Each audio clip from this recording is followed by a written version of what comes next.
Amen, la famille divine, soutenons le projet du frère Liloba Studio à travers le prophète Comte Tempolo Dominique à l'achat du flash contenant les cantiques.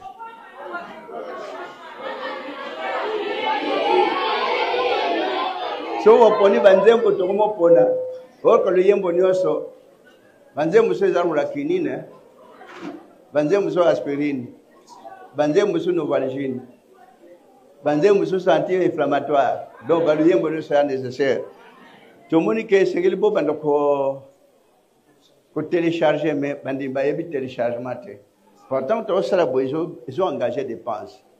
Et chaque jour, tu connais un studio, il faut au moins, France, il faut 500 000. Hein?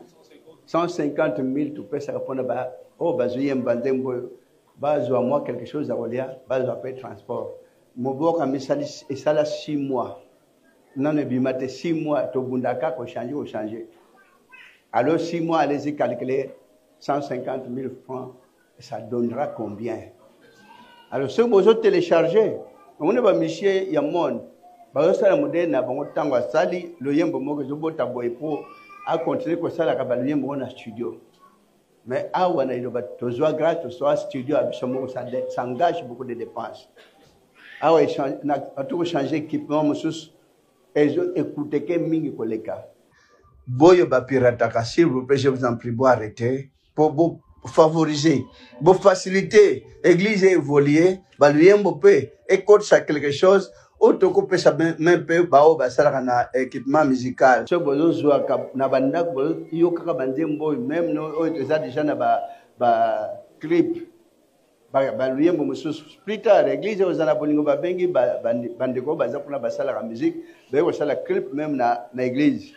Même na talangay be aussi la clip na ba 100% na ba zeka talangay na bino bandim ça sera meilleur quand même alors tant que clip on le gabo tala na église na bino bota na exhibition na bino aux arabien ndenge na kata kishasa bachaka ba clip ozalia wa église télé bengi boya pa et pas na biso e boya et pas donc au mona na bino mo mona na église na bino donc flash disque ya bo soutenir luyembo na bino tobo kango Dentro bisu flash já mabe, já malha moisa la Canada, o cheio yogi é pesa calubik baluyembo. Só que já anda com ni malade quand tango o chaka baluyembo so mona pe e kainango. Donc faut profiter ango tango ba flash ango ezali. Tokani hein.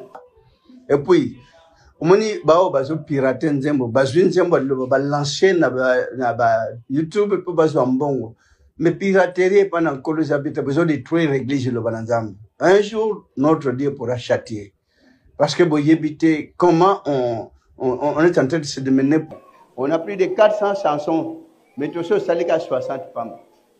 Mais il faut tout compter dans la il nous faut des moyens. Vraiment, s'il vous plaît, Boba Pirataka, arrêtez. Zembo is la place, mon condé va flash sur Tamblawan. Oh, Barozo a vu flash dit qu'il a copié pour avoir notre cas.